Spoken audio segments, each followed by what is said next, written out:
Sir फिर आ गए आप नई वीडियो लेकर। कौन सी लाए हो इस बार? एग्रीकल्चर के बारे में, जो कि हमारा सेकंड चैप्टर है, इंडियन इकोनॉमी 1950 से 1990 तक। हमने लास्ट वीडियो में इसी चैप्टर में हमने जो टॉपिक पढ़ा था वो पढ़ा था अपने गोल्स, यानी इंडियन इकोनॉमी के क्या क्या गोल्स है और किस तरह से हमने 5 इयर्स प्लान स्टार्ट किया। तो सबसे पहले हमने प्लानिंग में क्या किया, इसके लिए हमने एग्रीकल्चर का टॉपिक सबसे पहले उठाया। तो एग्रीकल्चर हमारा सबसे मेन टॉपिक था, क्योंकि हमारे देश की सबसे ज्यादा पॉपुलेशन डिपेंड करती है किस पर? एग्रीकल्चर पर। तो एग्रीकल्चर में सबसे पहले क्या क्या फीचर्स हमें दिख रहे थे कि भैया बड़ी बुरी हालत कर दी थी ब्रिटिशर्स ने एग्रीकल्चर की। सोने की चिड़िया था, सिर्फ चिड़िया रह गया, क्योंकि हमारी एग्रीकल्चर की जो प्रोडक्टिविटी थी, जो सोना था, मेरे देश की धरती सोना उगले, वो अब सोना नहीं उगल रही थी। प्रोडक्टिविटी बहुत क्या कर दी थी? कम कर दी थी, ब्रिटिशर्स की वजह से, अंग्रेजों की वजह से। तो लो प्रोडक्टिविटी थी कि एक फील्ड पर, एक लैंड पर अगर 100 kg प्रोडक्शन हो सकता था तो अब वो 100 नहीं था, अब वो रिड्यूस हो गया था। तो लो प्रोडक्टिविटी चल रही थी। इंपोर्ट फूड फ्रॉम यूएसए, यानी अपना देश इतना एग्रेरियन होने के बाद भी हमें इंपोर्ट करना पड़ता था बाहर से, यूएसए से। और 70 से 75% वर्कफोर्स लगी हुई थी किसमें? एग्रीकल्चर में। और फोकस हमारा सिर्फ अब क्या आ रहा था? 5 इयर्स प्लान पे, कि किस तरह से हम इस एग्रीकल्चर को क्या करें, दोबारा से उठाएं, है ना बच्चों? तो अब इसके हम थोड़े से फीचर्स पढ़ेंगे कि किस तरह से अंग्रेज यहां से जब गए तो हमारे एग्रीकल्चर की हालत क्या थी। तो वो हालत क्या थी भाई? लो प्रोडक्टिविटी। अभी जैसे मैंने आपको बताया, प्रोडक्टिविटी बहुत बहुत बहुत ज्यादा लो थी। डिस्गाइज अनएम्प्लॉयमेंट बहुत चल रहा था। डिस्गाइज अनएम्प्लॉयमेंट का मतलब कि एक खेत में पापा मम्मी क्या है, काम करने जा रहे हैं, तो उसमें अपने बच्चों को भी साथ में लगा लिया। अब हमें लगता था कि पूरा परिवार को रोजगार मिला है, लेकिन नहीं, गलत जवाब।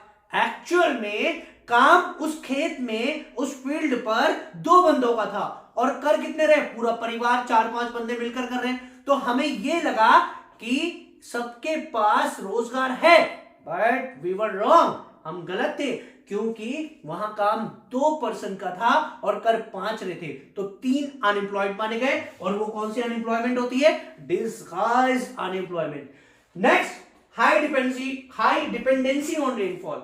देखो, उस टाइम पर हमारे पास कोई टेक्नोलॉजी तो थी नहीं, फिरंगियों ने, अंग्रेजों ने कोई हमारी तरफ ध्यान नहीं दिया था। हम टोटली, अगर इरिगेशन फैसिलिटीज और इन सब की बात करें तो totally we depend on rainfall. बारिश आएगी तो फसल सही होगी, यानी उगेगी, अदरवाइज इंतजार में बैठो भैया। और अगर ज्यादा हो गई तो बाढ़ आ जाती थी, सारी डिस्ट्रॉय हो जाती थी हार्वेस्ट।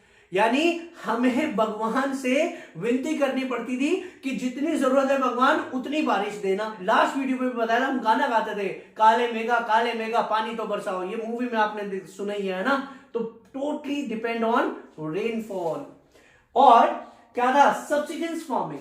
हम ज्यादातर फोकस करते थे किस पर? फूड ग्रेन्स के ऊपर, फूड क्रॉप्स के ऊपर। हम कैश क्रॉप्स की तरफ ध्यान नहीं देते थे। हम ये सोचते थे कि यार कौन मार्केट में जाएगा, कौन बेचेगा, हमें पैसा नहीं चाहिए, हमें 2 वक्त की रोटी चाहिए। किसान बेचारा हमारे देश का यही चाहता था कि 2 वक्त की रोटी चाहिए, इसलिए वो ज्यादातर सब्सिडेंस फार्मिंग, यानी ऐसी फार्मिंग जिससे उसका घर चल सके, गुजारा चल सके, खाना पीना हो सके, तो उस वाली फार्मिंग पर हम ज्यादा फोकस करते थे।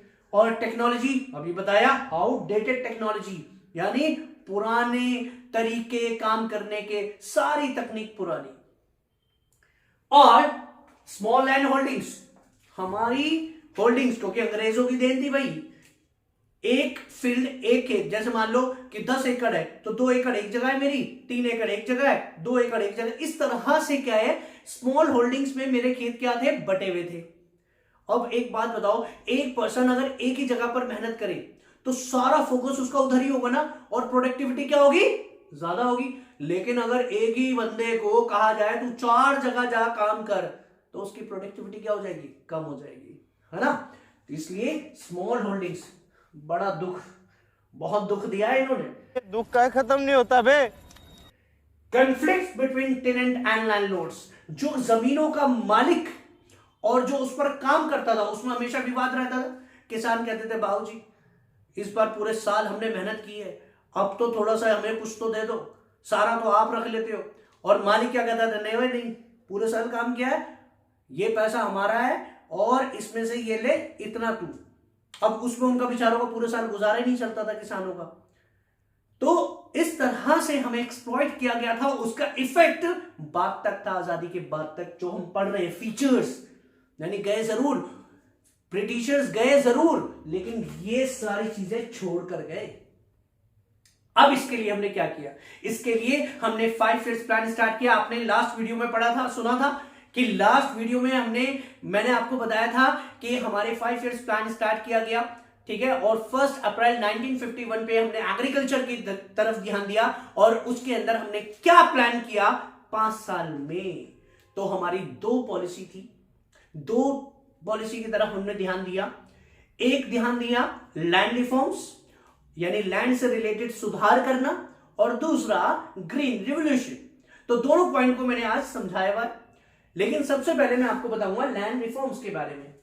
देखो लैंड रिफॉर्म्स यानी जमीन से रिलेटेड सुधार, सबसे बड़ा कारण था जमींदारी सिस्टम। अब जमींदार कौन होते हैं, मीडिएटर्स थे। क्या थे, मीडिएटर्स। किसके मीडिएटर्स थे, बीच के ब्रोकर थे। किसके बीच के, ब्रिटिशर्स और फार्मर्स के बीच में जमींदार आ गए थे। तो उन जमींदारों को पकड़ के उखाड़ दिया गवर्नमेंट ने। तो गवर्नमेंट ने सबसे पहला काम अपने देश की एग्रीकल्चर की हालत सुधारने में क्या किया, लैंड रिफॉर्म्स में एबॉलिशन ऑफ इंटरमीडिएट्स, यानी जितने भी मीडिएटर्स थे उनको बीच में से हटा दिया। अब डायरेक्ट, अब कौन होगी, गवर्नमेंट और फार्मर्स, यानी अब कोई बीच में जमींदार नहीं, कोई आपको एक्सप्लॉइट नहीं करेगा, कोई आपसे थीम खाना लखान नहीं लेखा, है ना। हाँ, तो एबॉलिशन ऑफ इंटरमीडिएट्स, यानी अब किसान खुश है। Aim behind land to the tiller, यानी क्या मकसद था किसानों को जमीन देने का, जमींदारों को क्यों हटाया, क्या मकसद था, क्या एम था land to the tillers, tillers को देने का, कि अगर हम टिलर को लैंड दे देते, उन्हीं को सौंप देते थे, क्योंकि सारी मेहनत उनकी, तो जाहिर सी बात है प्रॉफिट के हकदार भी वो होंगे। इतने सालों से उन्होंने क्या किया, ब्रिटिशर्स को क्या किया है, टॉलरेट किया है, जमींदारों को टॉलरेट किया है। तो अब उनको सारी जमीनें जिन्होंने उस पर मेहनत की थी, उस पर क्या है, क्रॉप्स, यानी जो भी मेहनत की, वो सारी मेहनत के लिए की वजह से उनको लैंड सुपुर्द कर दी गई टिलर्स को। उसके बाद लैंड सीलिंग। लैंड सीलिंग क्या आता है, एक बंदे को एक इतनी लैंड मिलेगी, एक पर्सन को, जैसे मान लो डिवाइड कर दिया गया, क्योंकि इतनी सारी लैंड हमें जब वापस मिल गई ब्रिटिशर से, अब हमें डिस्ट्रीब्यूट करना था ना, तो हमने क्या किया, लैंड टिलर्स को दे दी। अब पॉपुलेशन माशाल्लाह हमारे देश में बहुत सारी है, अब किस किस को देंगे, जमीनें कम है, तो हमने क्या किया, हमने लैंड को बड़े तरीके से डिस्ट्रीब्यूट किया कि एक पर्सन पर इससे ज्यादा लैंड नहीं मिलेगी, उसके जरूरत के हिसाब से हमने उसको लैंड को क्या किया, डिस्ट्रीब्यूट किया। लैंड सीलिंग का मतलब होता है एक लिमिटेशन लगा देना कि एक पर्सन पे इससे ज्यादा लैंड नहीं मिलेगी। Getting my point, okay. तो अब ये तो था लैंड रिफॉर्म्स, एक पॉलिसी, जमींदारी सिस्टम खत्म कर दिया ना, सबसे मेन पहाड़ हमने खत्म कर दिया। नेक्स्ट हमारा आता है ग्रीन रिवोल्यूशन। ये क्या पॉलिसी का पार्ट था, ग्रीन रिवोल्यूशन क्या होता है, इसे हरित क्रांति कहते हैं। आपने अक्सर नाम सुना होगा, हरा भरा हरित क्रांति। क्यों इसको नाम ऐसा हमने क्यों लिया, क्योंकि यहां पर हमने जो प्रोग्राम चलाया ग्रीन रिवोल्यूशन का, वो हमारा मकसद था अपनी जीडीपी को बढ़ाना। और ये कब हुआ था, 1966 और 67, यानी मिड ऑफ 60 और 70 के बीच में स्टार्ट किया गया। इसका मकसद था ऐसा प्रोग्राम, एक ऐसी बीज स्टार्ट करना, लेकर आना, इंपोर्ट करना, जिससे हमारे देश की इनकम क्या हो जाए, बहुत ज्यादा बढ़ जाए। तो हमने क्या किया, HYV सीड्स, यानी हाई यील्डिंग वैरायटीज सीड का हमने क्या किया, इस्तेमाल किया। और ज्यादातर ये इस्तेमाल किसमें क्या किया था, ग्रेन्स में। तो ग्रेन्स को सीरियल्स कहते हैं। तो 5 सीरियल्स कौन कौन से थे, व्हीट, राइस, मेज, sorghum एंड मिलेट। ये सारे हमारे 5 के 5 सीरियल्स थे जिसमें हमने इसका इस्तेमाल किया, जैसे गेहूं, चावल, मक्का, ये सारी चीज थी, ठीक है, जिन पे हमने इनका क्या किया, इस्तेमाल किया। और to get more food out of the same area of the land, यानी एक लैंड पर अगर 100 kg प्रोडक्शन हो रहा था इस सीरियल्स का, तो हमने उसे इंक्रीज किया, यानी 2 टाइम्स 3 टाइम्स क्या हो गया, वो इंक्रीज हो गया, ठीक है। तो this is called green revolution. Obviously बात है, जब प्रोडक्शन बढ़ेगा तो हमारी इनकम भी क्या होगी, बढ़ेगी ना।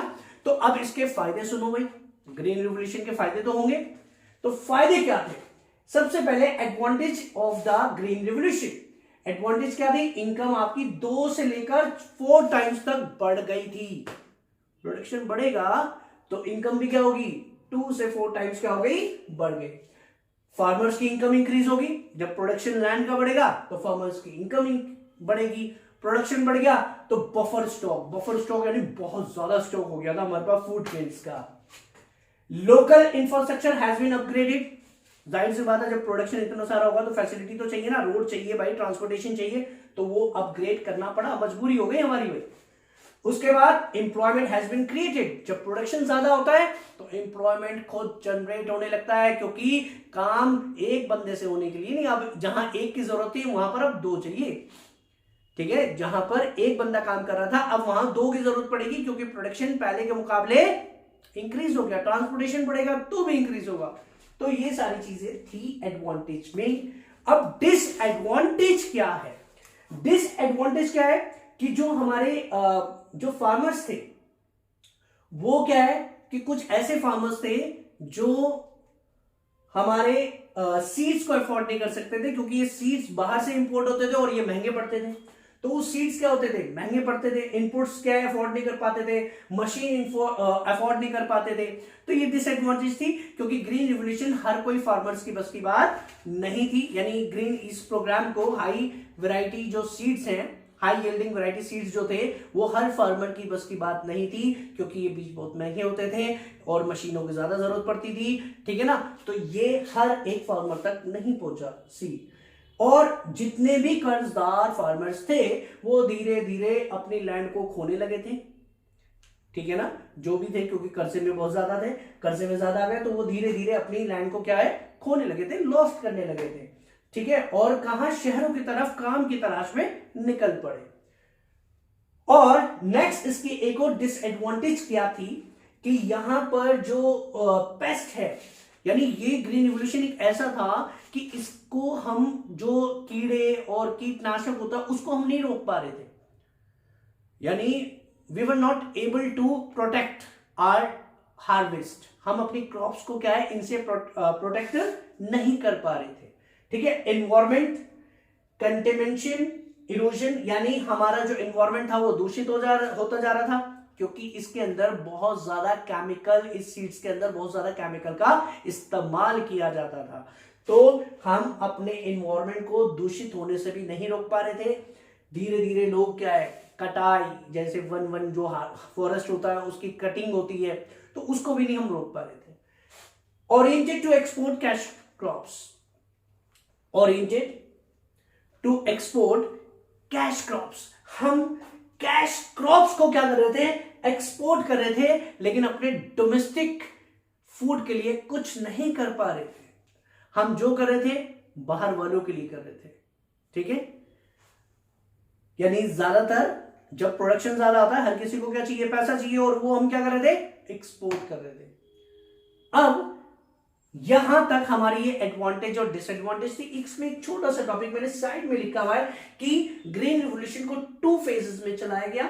फर्स्ट फेज था मिड ऑफ 60 टू 70s और सेकंड फेज था मिड ऑफ 70 टू 80s। अब इसे कहां चलाया गया था, फर्स्ट फेज में पंजाब, आंध्र प्रदेश, तमिलनाडु, और इसमें वीट को ज्यादा हमने क्या किया, फोकस किया। और 70-80 में कुछ जो थोड़े से और स्टेट्स थे वहां बढ़ने लगा था, टेक्नोलॉजी स्प्रेड होने लगी थी, लेकिन इसको वहीं रोक दिया गया। क्यों रोक दिया गया, क्योंकि इससे जो लैंड की जो नमी है, जो नाइट्रोजन है, वो धीरे धीरे क्या हो रही थी, रिड्यूस हो रही थी। और इन सारे डिसएडवांटेज को देखते हुए हमने इसको स्टॉप कर दिया। तो कुछ हम इसके इंपैक्ट भी पढ़ेंगे ग्रीन रिवोल्यूशन के। लेकिन वो नेक्स्ट वीडियो में। तो चलिए मिलते हैं नेक्स्ट वीडियो के साथ जल्दी। Goodbye, tata, take care, Jai Hind. पढ़ते रहिए।